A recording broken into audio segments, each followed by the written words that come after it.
Well, hello and welcome to this orientation and overview of the Williamsburg-Washington, D.C. Field Study Tour.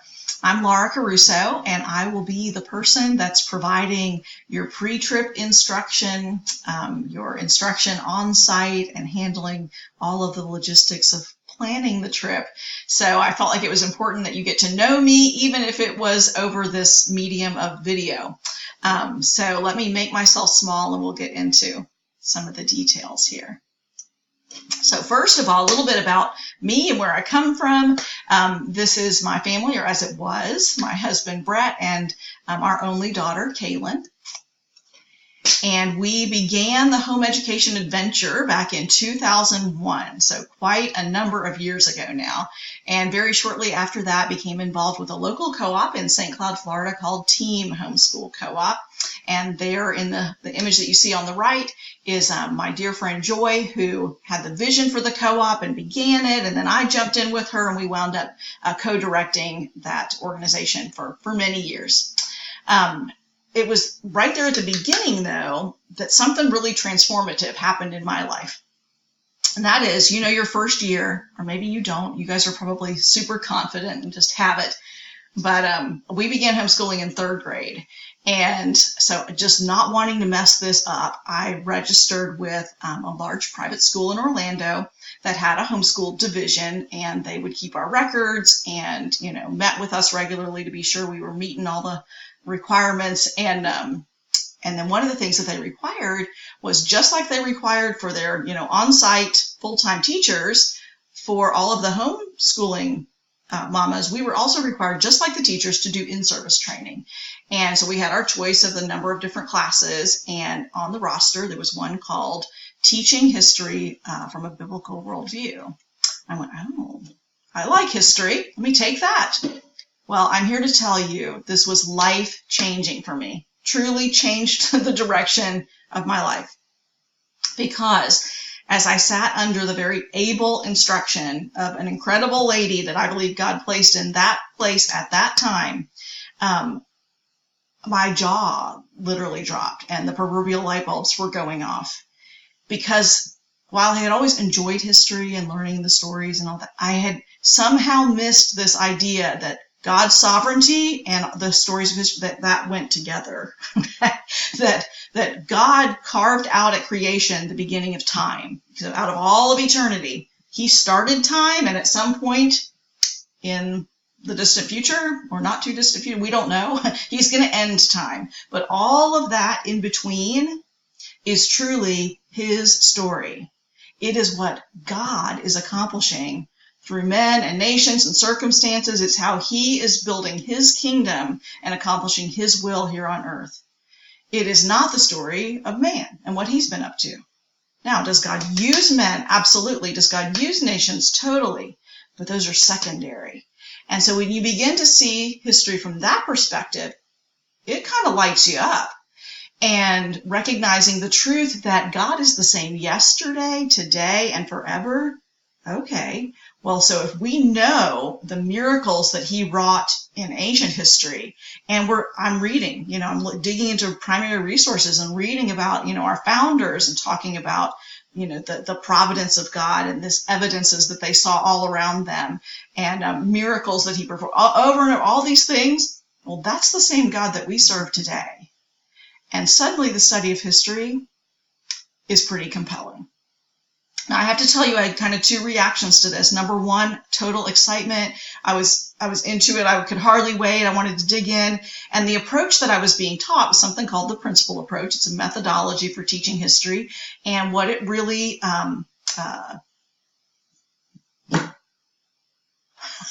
sorry, you guys, 50-year-old brain here.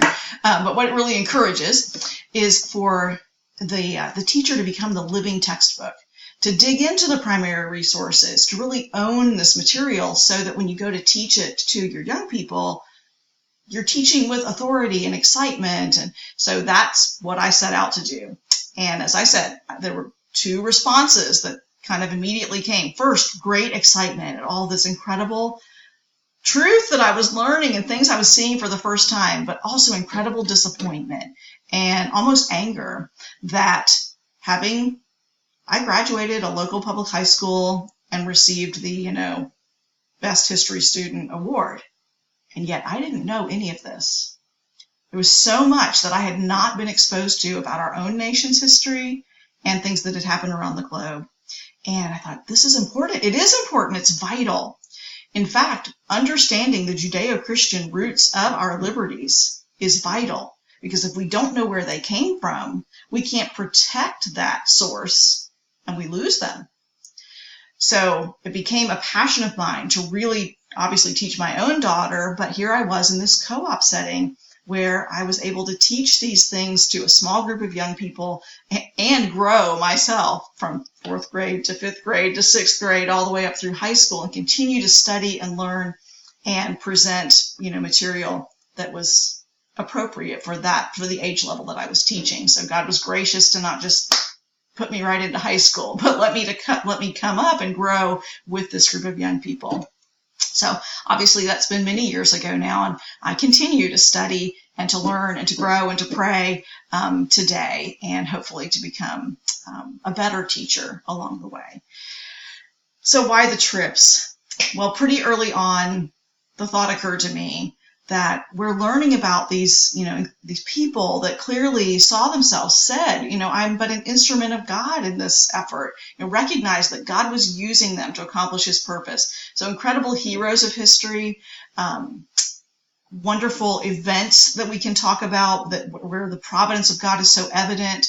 And I thought, what better way to really drive that home in the hearts of our young people than to go stand in the place where it happened and tell the story right there and walk on the same floorboards and touch the same banister and stand on the very battlefield, right? That there can't be any better way to learn than that.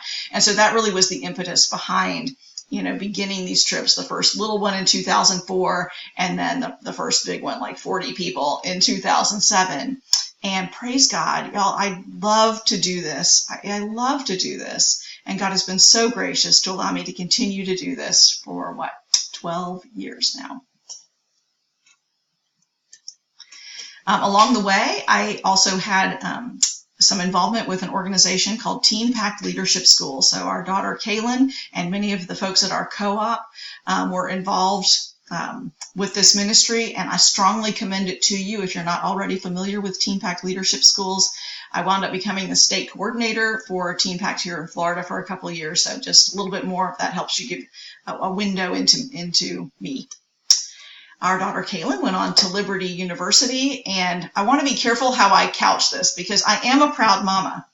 But I want to tell you, again, in 3rd grade when we started this journey, we wondered, will we be able to provide everything she needs? Or, are we going to somehow rob her of an experience or not provide the academic challenge that's necessary to go on to whatever God has for her? And y'all, I'm just here to tell you, no, we couldn't provide all that, but God could.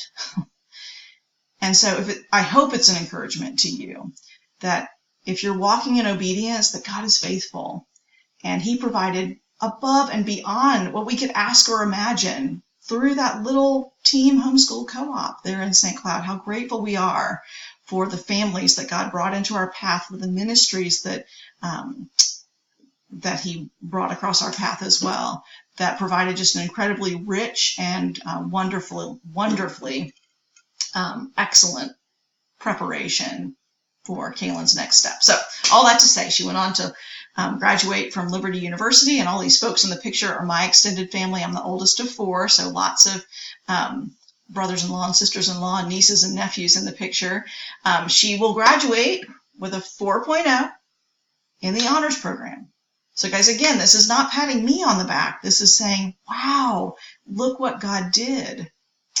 Kaylin would go on to pursue her master's degree and to work full-time for the university for a couple of years, and that is where she met her college sweetheart, Ryan, and they are now married and expecting the next member of our family. So that's all exciting news as well. When I had finished the home education with Kaylin, I did continue to teach some, but I wasn't sure, maybe that's the end of this for me. And a door opened for me to pursue some political activity, which I did. And so you just need to know, I think that's really important. Christians need to be standing firm in the civil sphere and standing for the values of family and life and religious liberty. And so I spent a season really pursuing those things and traveling the state, trying to help educate people about some of these issues. However, at the end of the day, God opened the door even wider for me to really do what I believe is my true calling. Let me explain that a little bit.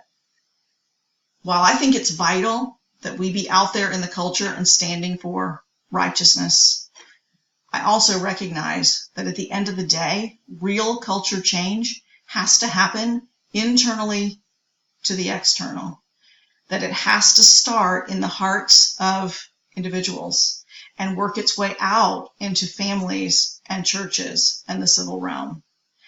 And so my heartbeat is really to come alongside parents and help you in that home education or whatever it is that you're about, helping you to expose your young people to these truths about the foundations of our nations, about the foundations of our nation, rather, about the true sources of biblical liberty, etc. So today, I'm grateful that I spend my time teaching young people, providing those resources online in the areas of American history and world history, government and economics, and then being able to travel and take young people and their families to the places where these events happened.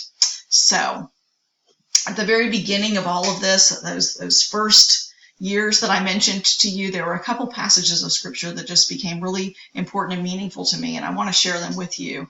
Acts 17:26 says this: He, God, made from one man every nation of mankind to live on all the face of the earth, having determined their appointed times and the boundaries of their habitation. I'm going to pause right there. So God made from one man every nation of mankind. And of those nations, he tells us this: having determined in advance their appointed times and the boundaries of their habitation.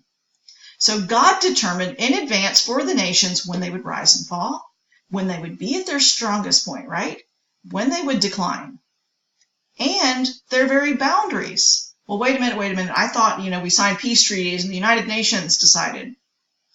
Well, yes, but that's a secondary cause. Who's sovereign over the boundaries of the Roman Empire or the nation of Poland?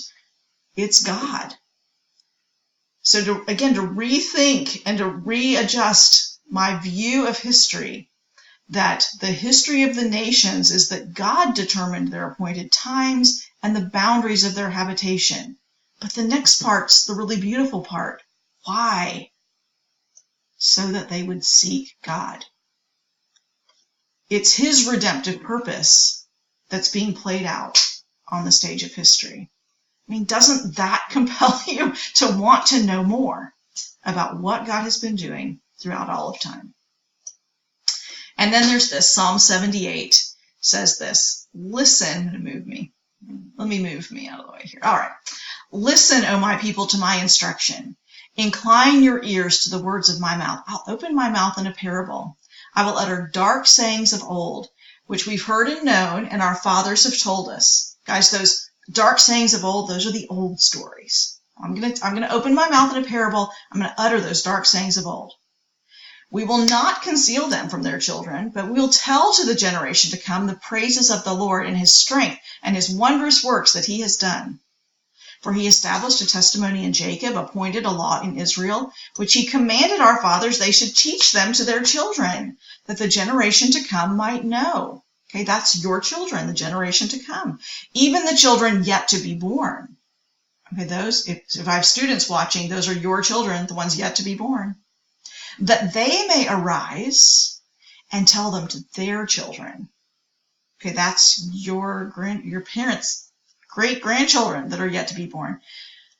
So we have this multi-generational vision of faithfulness, right? That we're going to continue. Guys, that's what it takes to turn a nation, to return it to the place that it was, is to begin to inculcate our young people with the truth, with his strength and his wondrous works that he has done, the praises of the Lord, to rehearse those things in the ears of the next generation, and encouraging them to teach their children and to teach the generation yet to be born. But again, here's the why. So that's what we have to do. Why? I'm going to put my cursor right here. That they should put their confidence in God and not forget the works of God. I'll comment in a minute. But keep his commandments and not be like their fathers, a stubborn and rebellious generation, a generation that did not prepare its heart and whose spirit was not faithful to God. I would submit to you that if you look at our culture today, we are a stubborn and rebellious generation, a generation that has not prepared its heart. Our spirit is not faithful to God. And I'm not pointing at you on the other side of this screen.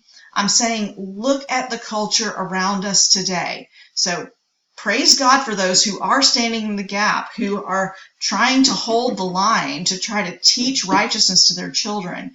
But you live in a world that is full of folks that are stubborn and rebellious and resisting and rejecting the things of God. There's a little commentary that's placed in this passage. And if we don't know the background, it kind of doesn't make sense. But it says this: the sons of Ephraim were archers equipped with bows, yet they turned back in the day of battle. They didn't keep covenant of God and refused to walk in his law. So what is this about, these sons of Ephraim? Who are they? What's the big deal? They were archers equipped with bows, and they turned back in the day of battle. Well, guys, the sons of Ephraim were like the special forces in the Israeli army. So the archers had special training. They were big, buff, muscular guys because they had to have that upper body strength to stand shoulder to shoulder and unleash volley after volley of deadly arrows. They had the best technology of the day as far as bows and arrows were concerned. And yes, there's a lot of technology that goes into the flight pattern and distance and all of that, and ease of pull and whatever. So all of that. They had the best of the best. So they had the best weaponry. They were the best trained. They were this incredible crack unit, like our Navy SEALs, our Army Rangers, and yet they turned back in the day of battle. So can you imagine that news story, coming across the wire, that SEAL Team 6 turned back and ran when they saw the enemy? Well, of course, we can't even imagine that, and neither could the Israelite people. And so that's why this story, stung their ears. And there's a moral behind this. Why? Why did the sons of Ephraim, SEAL Team 6, why did they turn back in the day of battle, even though they were archers equipped with bows? Well, guys, because they forgot his deeds and his miracles that he had shown them. Remember up here, this is why we are commanded to tell to the generation to come the praises of the Lord and his strength and his wondrous works that he has done. This is why we look at history from that perspective, and we teach our young people about the strength and the power and the might of God, that he is accomplishing his purposes, so that we don't trust in chariots and trust in horses, right? Some trust in chariots, some trust in horses, but we will trust in the name of the Lord our God. These guys began to trust in themselves. They didn't keep the covenant of God. They refused to walk in his law, right? They became that stubborn and rebellious generation, and they thought it was all about how well trained they were and how strong they were and this great weaponry they had. And can't we look around at our nation today and say, is that us? Can that convict our hearts? Because I'm telling you, at the beginning, at the founding of our nation, everybody recognized we were nothing up against this superpower of Great Britain, and yet there were men who were members of our founding generation who said, there is a just God. He will raise up friends to fight our battles for us. Stand firm. Do what's right. Defend liberty. And they did. And God intervened. So we want to learn that lesson. We want to prepare our young people to stand firm in the day of battle. And I would propose to you that day is here. But the way they stand firm is by knowing that the battle is not theirs, that the battle is God's. And that today, again, he's the same God yesterday, today, and forever. And that he will fight our battles for us, that we can be that instrument of God. We can be an instrument in his hand We're on the battlefield, don't get me wrong, but the battle is the Lord's. So we want our young people to be bold, to be courageous, and to know that as dark as the world can look around us, that we serve a faithful, awesome, powerful, sovereign God who is working out his plan through history, using men and nations to accomplish his purpose. And finally, this little introduction. This is actually from, I'm going to grab a book real quick. So in our country, up until the 1850s, we used a history book. This was widely used. It's called Universal History by Gustav, oh goodness, y'all, I've forgotten his name, Hebby. Oh, it just says G.G. Heb. So this book. And in the introduction to this book, it tells us why students are we going to dig into this subject of history. And here's what it says. The study of history is the most fitting nourishment to promote the growth and strength of the expanding intellect of youth. Well, you know, as a history teacher, I'm loving that introduction. But here's the more important part. Time is precious, and better will be our regret should the days of our youth have been spent without enriching our minds with something of the knowledge of God and of the human race, which is hoarded in the lap of history. Did y'all catch that? What's hoarded in the lap of history? The knowledge of God and of the human race. But, he says, having acquired this treasure, we shall feel amply rewarded for our labor as we discern the hand of our Heavenly Father and recognize with grateful hearts the wisdom and goodness of the plan he has prescribed for the advancement of mankind towards civilization and perfection. Thus, the study of history, while enriching us with an inestimable knowledge of past generations, is also leading us to a better acquaintance with God. So guys, do you see, not only are we learning the facts of history, but as we study them, what we should be learning or should be coming to is a better acquaintance with God.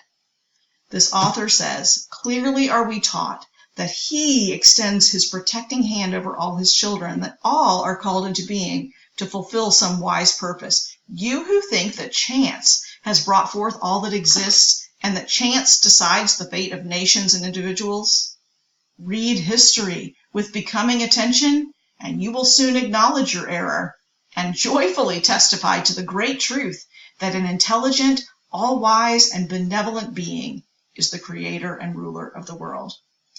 That is the perspective from which I teach both world universal history, world history, American history, and it's the perspective that we will come from as we travel together and learn together.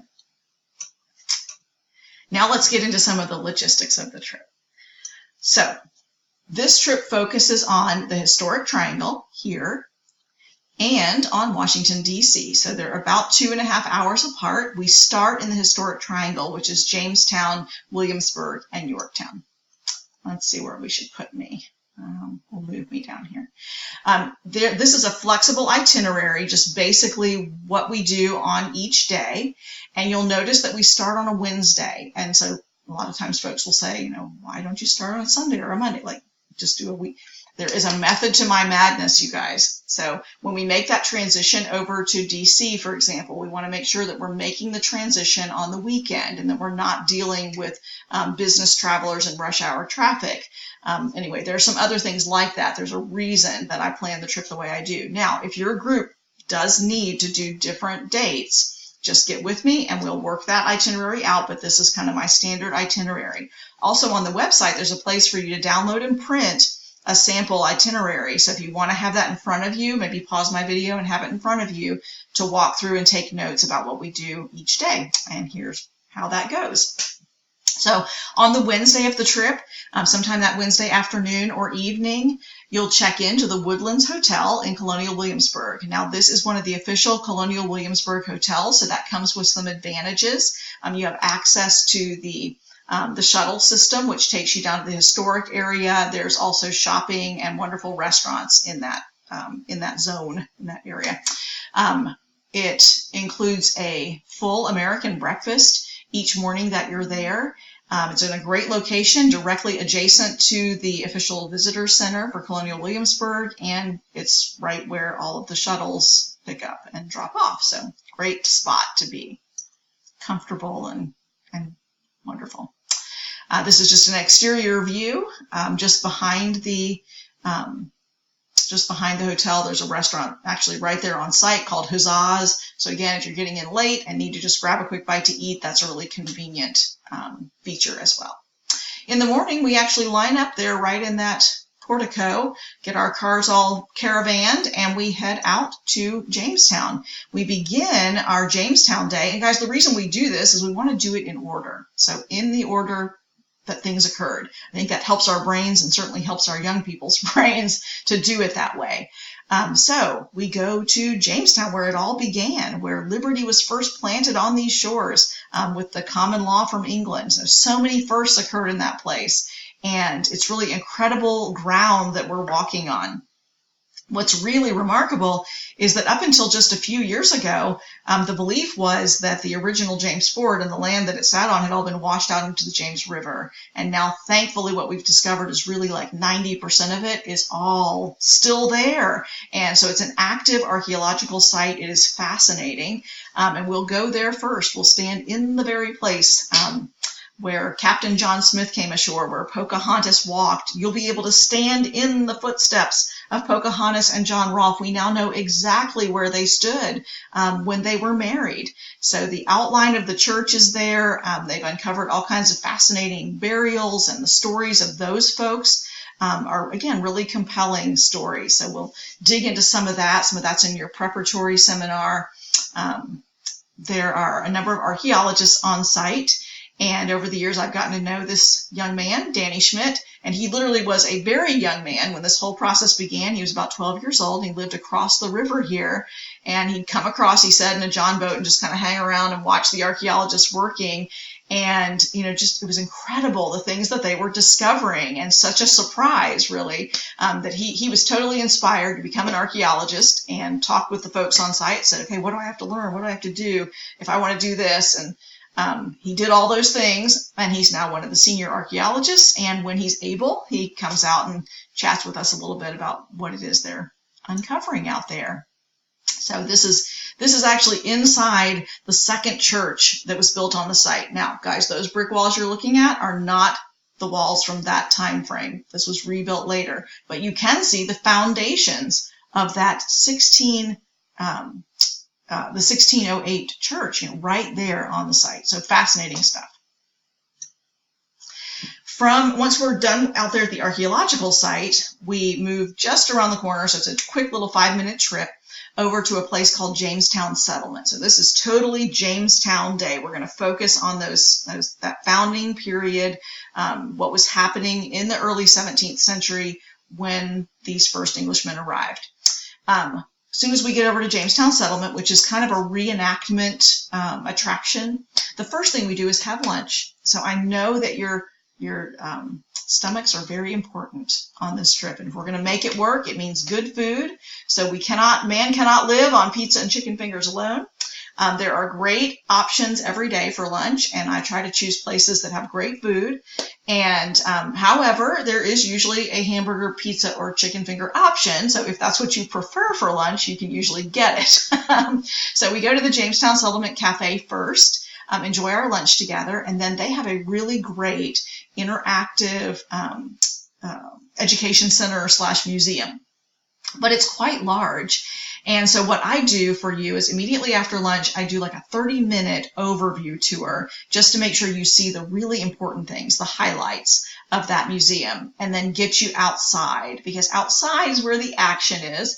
They have rebuilt the fort as it would have looked back in 1608, those early days. And so you can go and interact with the blacksmith or the gunsmith, watch cannon firing or a musket firing. They have replicas of the 3 original ships that came, so you can go on board those ships. Let me move through here, try on some armor. They also have recreated a Native American village, so you can go in what are called Yahakans. They know, guys, so fascinating. They know exactly what these things look like. How do they know? Well, because the Englishmen made drawings and kept records, and so we now know, exactly what their I don't want to call it a hut, but it's kind of like a hut. We know what they looked like. And so they've recreated those, and you can actually go inside, and there'll be reenactors, scraping a deer hide or burning out a dugout canoe or who knows what. And so you can interact with those folks as well.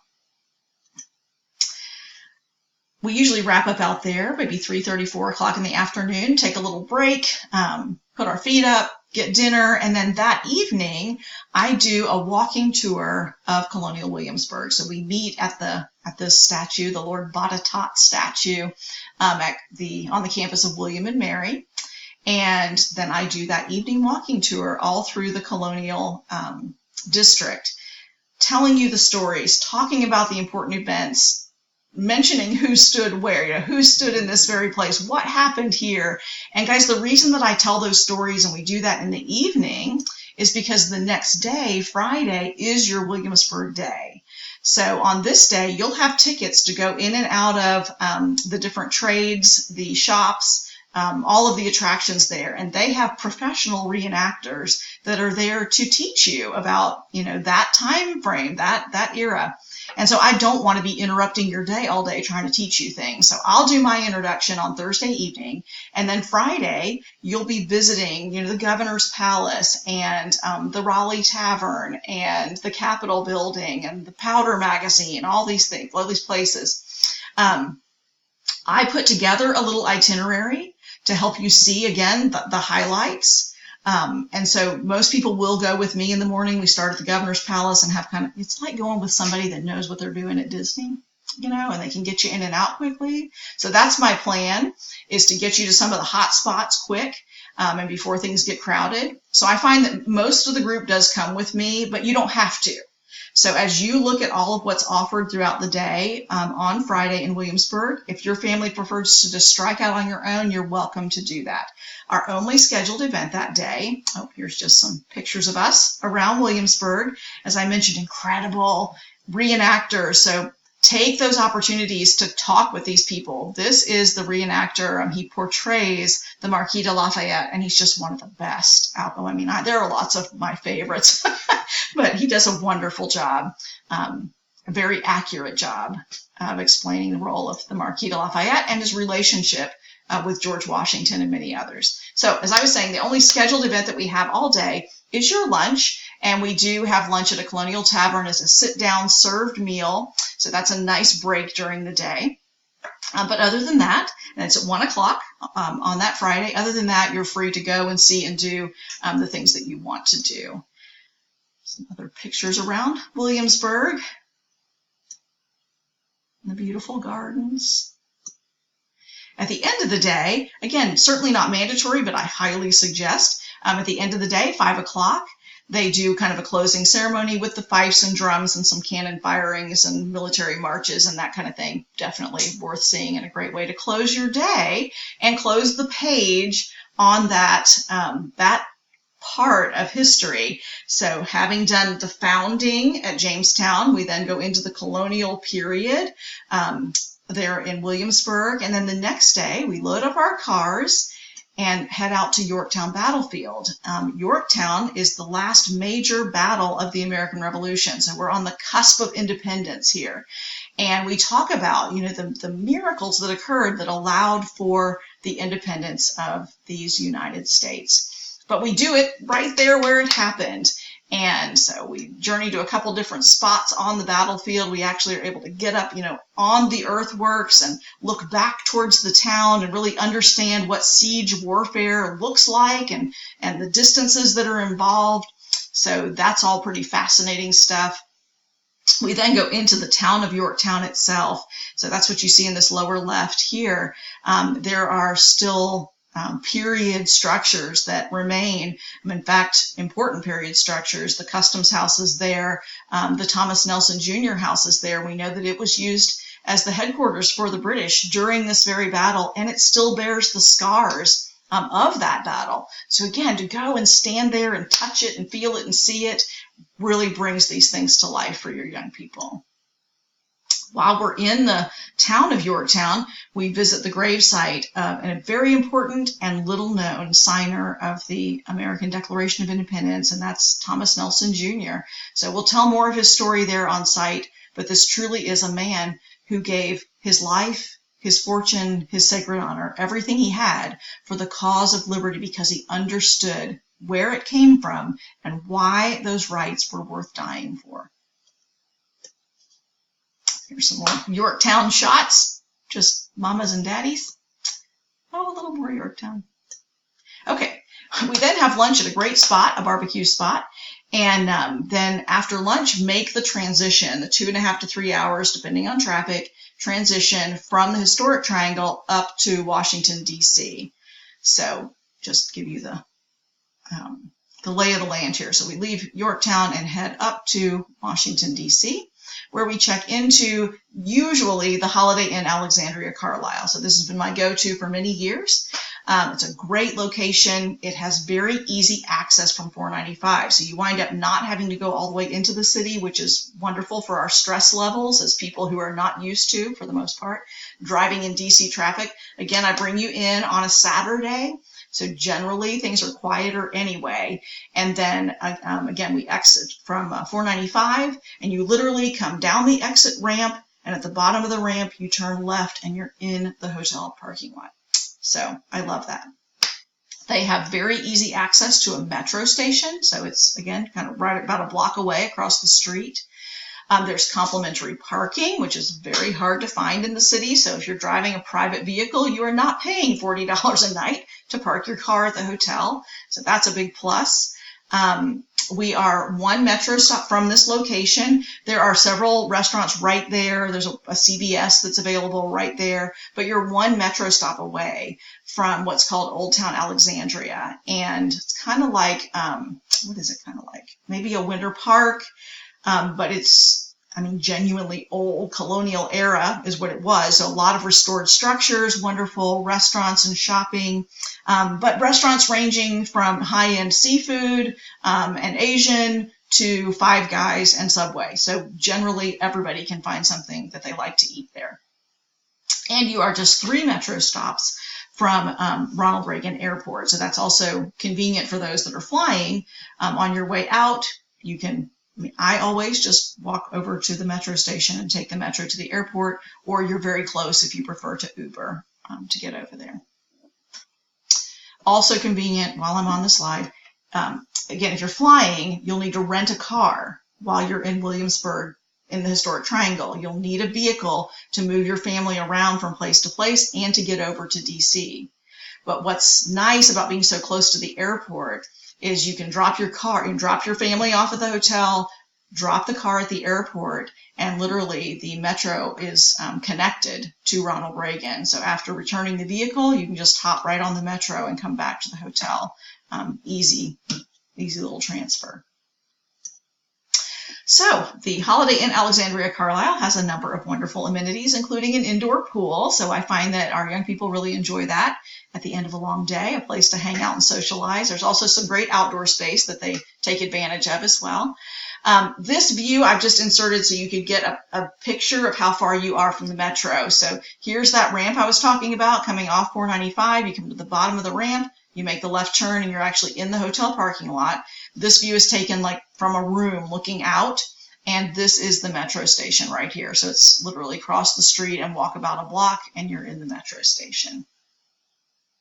We do use the metro to get around town. So part of what you receive from me is a preloaded Smart Trip card that's assigned to you for the duration of the trip.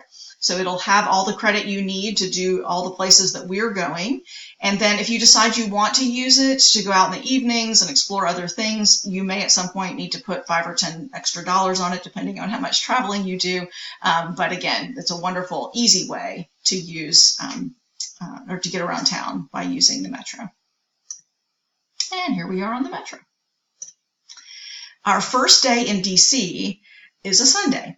And again, there's a method to my madness, right? So the reason that we do that is it's quiet in the city, and we can get on the metro, and your young people who aren't familiar with mass transit have an easy introduction. So it's not rush hour. It's not all these business travelers rushing around impatiently. So we're able to practice using the metro on a down day, on a Sunday. So we go into town, and our very first stop is the White House. Now, this is our White House exterior tour. We will request an interior tour, and sometimes we're granted those requests and sometimes we're not. We request that through our congressman's office, and we fit that in whenever it's granted to us, if it is. But Sunday, we always go and do the exterior. So we start here, and I'll use my cursor here. If you peek through these trees, this is the White House behind us, and you can get pretty close. We take our pictures there. We learn some things about the White House and the surrounding buildings and the park, etc. But then, guys, we stop and we take this time to do what we're commanded to do, which is to pray for our leaders. In this epicenter of power, there is no more important place in America to stand and to pray that God would have his hand on our leaders, that he would grant them wisdom and discernment, and that he would give us a land that's at peace. So we stand there in that place, and as family groups or small groups, we break up and we pray for our nation, pray for our leaders. I walk you through the park, which is called Lafayette Park, and there's some pretty significant sculpture in the park, so we'll talk about a couple of those, and your students will already know who these people are at that point. But seeing them there, it hopefully makes an impression, helps them remember the stories. So this is Lafayette Park. This is Baron von Steuben, I believe, and General and later President Andrew Jackson is featured at the center of the park. Just across the street, so on the back side, across the park, on the other side is the White House, and on the back side is St. John's Church, which is called the Church of the Presidents. Now, because it's Sunday, they'll be having service, so we will not be going into St. John's Church, but we'll talk about the significance of St. John's, just how long it's been there, who's attended there, some of the important things that happened in that place. From there, we hop on the metro and pop right back up. So it's a quick little jaunt, and we're at the National Archives, which is where the documents of our freedom are housed. So again, your young people will have a really good background at this point on, what's in those documents, but more importantly, what's behind what's in those documents. So we'll be seeing first the Magna Carta. They will be able to make the connection. Why is the Magna Carta? Why is this old English document housed in our National Archives? There's a very important reason that it's there. So they'll see an original 1297 Magna Carta, and then go upstairs to see the Declaration of Independence, the Constitution, and the Bill of Rights. They'll also be already familiar with these works of art that you see on the wall, these Faulkner murals that depict the Declaration of Independence and the Constitution. But again, we pause for a minute, talk through those things, really allow them to soak them in person. From the National Archives, just across the street is the National Gallery of Art. So once again, paying attention to your tummy, first stop at the National Gallery is the Cascades Cafe. So we go there, have lunch. Wonderful selection, lots of great options for you there, far beyond pizza, hamburger, chicken fingers. So lots of great options for lunch at the National Gallery. And we take our time, relax, rest up, and then after lunch, one of my favorite things is to take you upstairs to the American galleries. So again, in our pre-trip instruction, I spend a good bit of time introducing your young people to the artists of the colonial and early federal period, because without them, we would not have a visual record of that time in our nation's history. And it really is an incredible story of how those men received their training. Why did we have the numbers of well-trained artists that we did? So I don't want to steal my own thunder, but they'll have an appreciation for who these men were, where they received their training, what the styles that they become known for. Are they history painters? Are they landscape artists? Are they portrait painters? And some of the details of their works. So we go upstairs and do a tour through the American galleries and cover some of those works of art and artists that they already are familiar with.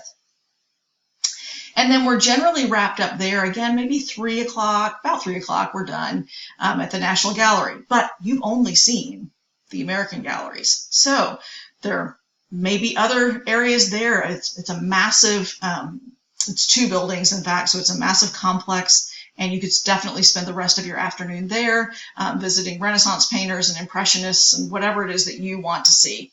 So you're at that point kind of on your own to see what you want to see. You're also right in the heart of the Smithsonian district. So if you prefer to leave, go across the mall and see the Air and Space Museum, you're welcome to do that. For anyone that's interested, I will take a group down to the Museum of American History, and I just do a very brief introduction, about a 15-minute introduction to some of the things you'll see there, and I kind of point at the directions that you need to go to see those things, because again, it's a large complex. So that afternoon and evening are yours to explore and enjoy. And that's our Sunday. Monday morning, when it's all crazy on the Metro, you're not on the Metro. So on Monday, we have a chartered coach that picks us up right there at the hotel and takes us out to the Mount Vernon estate, which is the home of George Washington. This is a very special day for many of my guests. This is their favorite day of the entire trip. So you are, again, walking the floorboards of our first president's home. And your students will know a whole lot more about George Washington from the time of his youth to the time of his death.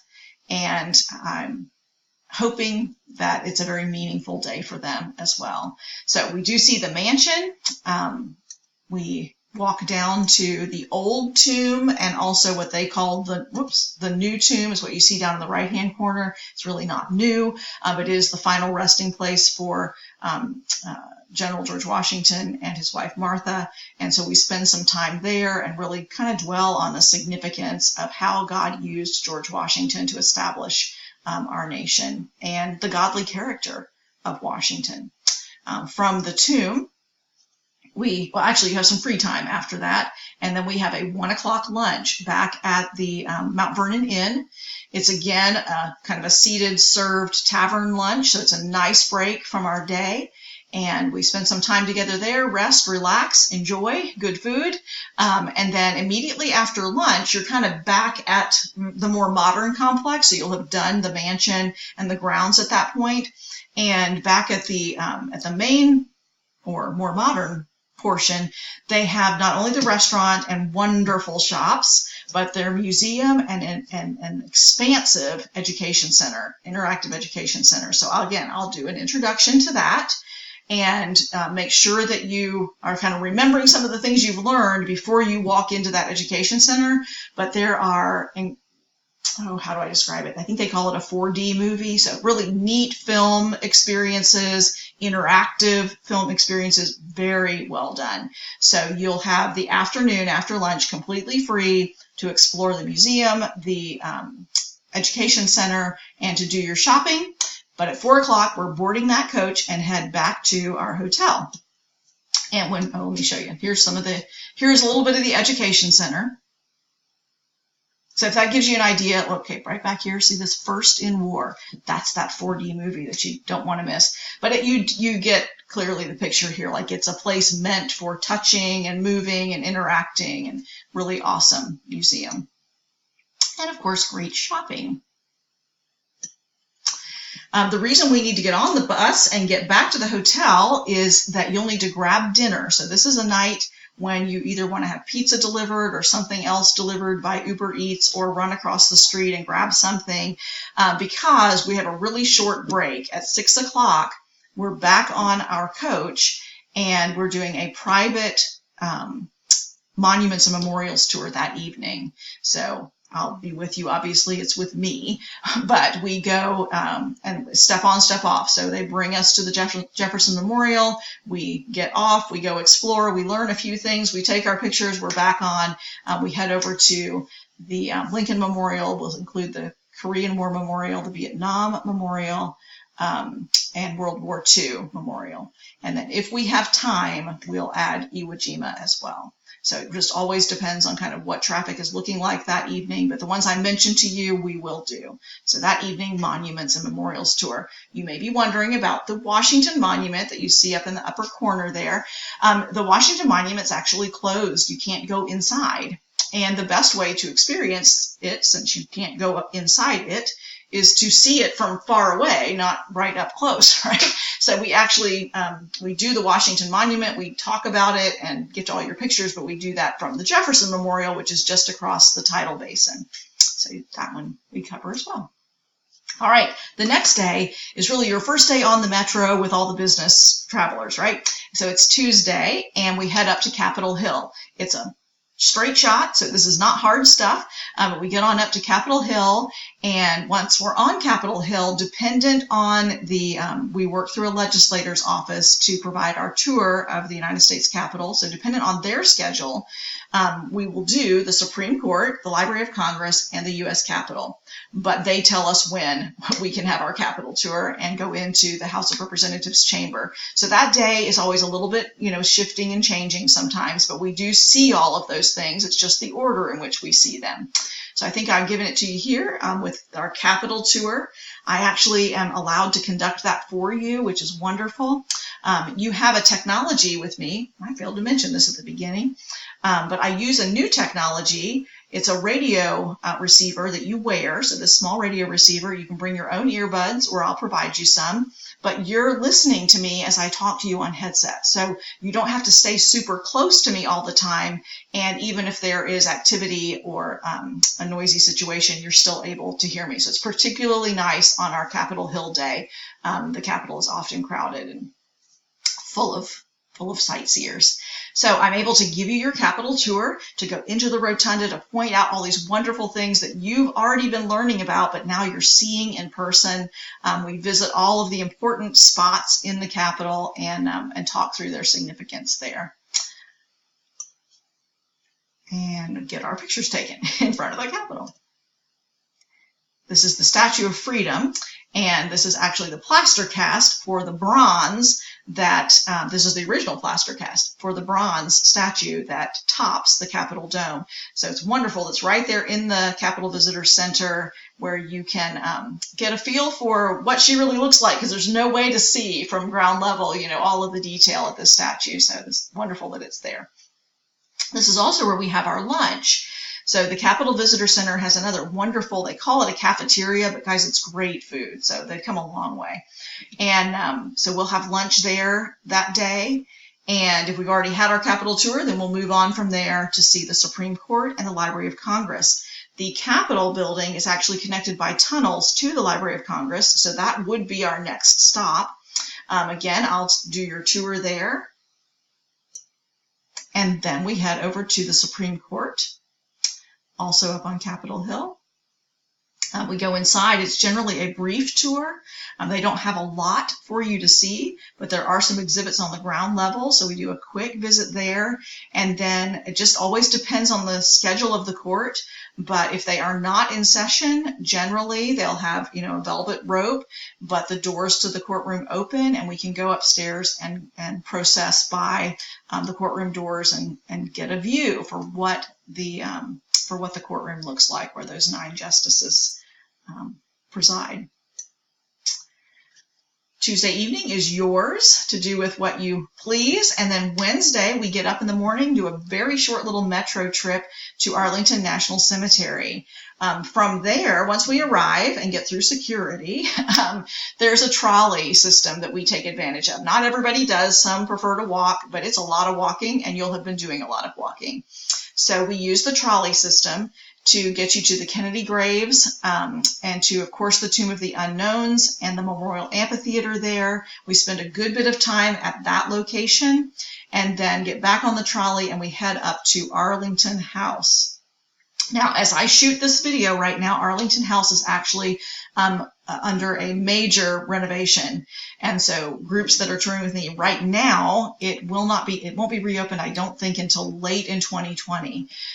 So we don't stop there until, of course, it reopens. But I'll tell you all the stories, and we can see it from the Kennedy gravesite. So you'll still learn all about it. But while it's being renovated, we won't include that stop. And Wednesday afternoon, let me see if I have anything more here. Yeah, well, Wednesday afternoon is yours to do with as you please. So once we're finished at Arlington, this is the one day when I don't provide lunch, and I do that purposely because I want you to be free to go if you're ready to head back into town, for you to do that, to get where you're going. A lot of people have been doing the Museum of the Bible in the afternoon. There is a fee for that. So if your group decides you want to do Museum of the Bible, we can add that on and I can get the group rate for you. Other wonderful things to do with that afternoon time are the Smithsonian museums that you've not yet seen, or the Holocaust Museum, although it does require an advance ticket, so you want to get that ticket, that free ticket in advance. The Spy Museum, a lot of people love, or Ford's Theater, where Lincoln was assassinated. It has a great museum associated with the theater. So any of those are great choices for that Wednesday afternoon. Wednesday evening, about 8 o'clock, we all gather back at the hotel and do kind of a little debrief, wrap up of our trip. At that point, that's really it. So you have lodging, obviously, Wednesday evening so that there's no rush and you have plenty of time to do what you want to on Wednesday afternoon. And then Thursday morning, you check out of the hotel, and that would be a travel day. If by chance you wanted to extend your stay, that's something that I've been able to work out in the past as well. You just need to let me know about that. I've mentioned a couple times about the pre-trip seminar, what you get in advance. I'm going to come out of this slide real quick and just show you. So the pre-trip seminar you access, through a separate website that I maintain, and you would click through. So I'll look at the trip info page here. Just gives you some basic information about the trip, about the hotel. I'll include links to maps and, an overview of Mount Vernon, just some travel tips and things like that would be found here on this main page. But then I'm just going to click. Well, let's click Foundations.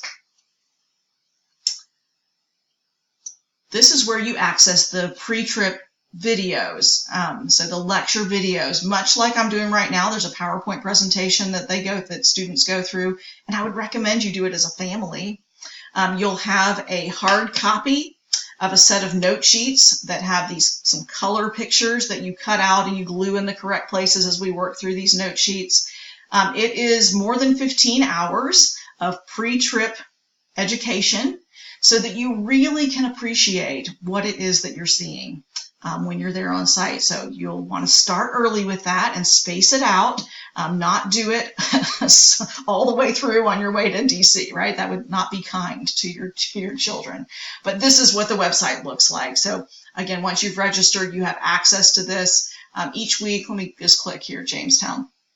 So the week that we do our Jamestown lecture, you'll have the lecture here, you're filling in note sheets, and then I always post other resources. If you want to know more about Jamestown, this is a children's book, Odyssey of Faith. There's the First Landing movie that you might want to see. Here's the trailer for First Landing. Great film, again, to introduce you to the first pastor of the Jamestown colonists, Robert Hunt. Here's another, here's what we're digging up these days kind of thing from the Jamestown Archaeological Site. So that other is all optional, just extra resources that might be useful to your family if you have a particular interest in a certain period of time. So that's what you'll find here when you have access to the pre-trip seminar. All right, let me get back to the PowerPoint. All right, so there it is. And this is kind of what the class looks like as it runs. It would just look like that, though. My little box inset, and I'm talking you through the things that we're learning. This slide, if you want to pause me and look at these names, feel free to do that. So the reason I put these in there is that you may recognize some of the folks that have traveled with me before, and I want you to feel free to contact them, ask them questions about the trip, how you might prepare, what exactly it entails, so you have a real vision of what it is that we do. There, I'll move me up here. And then finally, this is what you probably have in your hand already. And lastly, if you need specific information, my website is providentialhistory.net. My business is History Educational Services, but you'll find me and information on current tours and things at providentialhistory.net. My email is mrsc@providentialhistory.net if you need to contact me directly.